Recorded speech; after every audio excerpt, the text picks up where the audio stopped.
السلام علیکم دوستوں، میں ہوں عبد المعید اور آپ دیکھ رہے ہیں پاک کور نیوز۔ بنگلہ دیش کی وزیر اعظم شیخ حسینہ واجد نے انڈیا کے 4 روزہ دورے کے دوران اپنی زندگی کے چند اہم پہلوؤں پر سے پردہ ہٹاتے ہوئے کہا کہ وہ اپنے والد کے قاتلوں سے بچنے کے لیے فرضی شناخت کے ساتھ دلی میں پناہ لیے ہوئے تھیں۔ انڈین نیوز ایجنسی ANI کو دیے گئے ایک جذباتی انٹرویو میں شیخ حسینہ نے سن 1975 کے درد انگیز واقعات کو دہراتے ہوئے کہا کہ 30 جولائی کو جب وہ اپنے والدین کو الوداع کہہ کر جرمنی کے لیے روانہ ہو رہی تھیں تو انہیں بالکل یہ اندازہ نہیں تھا کہ یہ ان کی آخری ملاقات ہوگی۔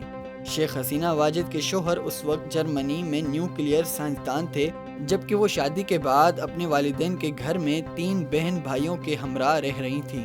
میرے تمام بہن بھائی، ان کے شریک حیات، میرے والد اور والدہ سب مجھے ایئرپورٹ پر چھوڑنے آئے۔ میں اپنے ماں باپ سے بھی ملی، لیکن حقیقت میں یہ ان سے ملاقات کا آخری دن تھا۔ اس ملاقات کے 2 ہفتے بعد ہی 15 اگست کی صبح شیخ حسینہ کو خوفناک خبر ملی کہ ان کے والد کا قتل ہو گیا ہے۔ لیکن یہ خبر صرف والد کی ہلاکت تک ہی محدود نہ تھی، بلکہ فیملی کے مزید افراد کو بھی قتل کیا گیا۔ یہ انتہائی ناقابل یقین تھا کہ کوئی بھی بنگالی ایسا کر سکتا ہے، اور ہمیں ابھی تک معلوم نہیں ہے کہ اصل میں کیا ہوا تھا۔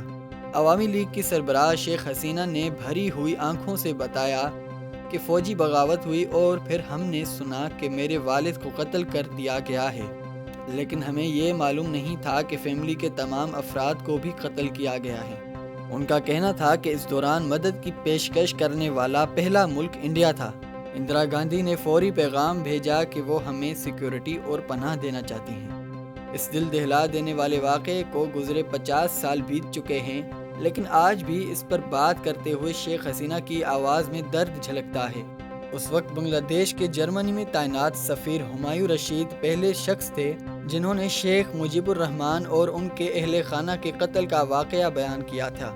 کچھ دیر کے لیے مجھے معلوم ہی نہیں تھا کہ میں کہاں ہوں۔ پھر مجھے اپنی بہن کا خیال آیا جو مجھ سے 10 سال چھوٹی ہے کہ وہ اس سارے واقعے کو کس طرح سہ سکے گی۔ اس کے لیے تو بہت ہی زیادہ مشکل تھا۔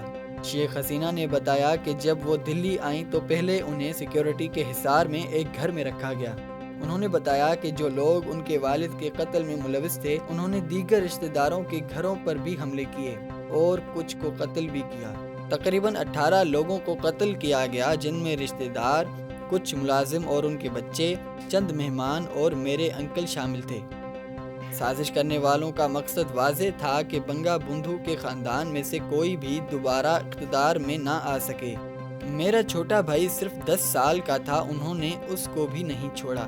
ہم غالباً 24 اگست کو دلی آئے جب میری ملاقات وزیر اعظم اندرا گاندھی سے ہوئی۔ انہوں نے ہمیں بلایا تھا اور تب ہمیں معلوم ہوا کہ کوئی بھی زندہ نہیں بچا۔ شیخ حسینہ نے بتایا کہ اندرا گاندھی نے ان کے لیے تمام انتظامات کیے تھے، شوہر کے لیے نوکری کا بھی بندوبست کیا اور پنڈارا روڈ پر واقع ایک گھر میں رہائش دی۔ شروع کے 2-3 سال تو انتہائی مشکل تھے اور یہ سب قبول کرنا بھی۔ میرا بیٹا صرف 4 سال کا تھا، بیٹی بھی چھوٹی تھی۔ دونوں بہت زیادہ روتے تھے اور میری والدہ اور والد کے پاس جانے کا کہتے تھے۔ لیکن اس سب کے باوجود شیخ حسینہ نے سوچا کہ اس طرح تو ساری زندگی نہیں گزاری جا سکتی، کچھ تو کرنا ہوگا۔ درد تو نہیں جاتا، جرم صرف یہی نہیں تھا کہ میرے والد کو قتل کیا گیا، بلکہ ہماری آزادی کی جنگ کا نظریہ بھی بدل کر رکھ دیا۔ صرف ایک رات میں سب بدل کے رہ گیا اور وہ قاتل ہمیں پھر بھی خوفزدہ کرتے رہے۔ وہ ہمارے تعاقب میں تھے کہ ہم کہاں رہتے ہیں، تو ہم مختلف نام کے ساتھ پنڈارا روڈ پر رہ رہے تھے۔ عوامی لیگ کی رہنما کا کہنا تھا کہ یہ انتہائی دردناک بات ہے کہ آپ کو اپنی شناخت اور نام چھپانا پڑے۔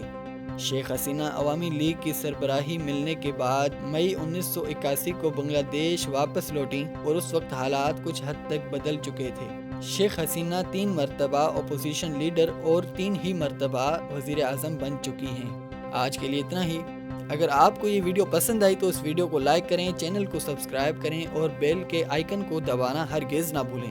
ملتے ہیں اگلی ویڈیو میں، تب تک کے لیے عبد المعید کو دیجیے اجازت۔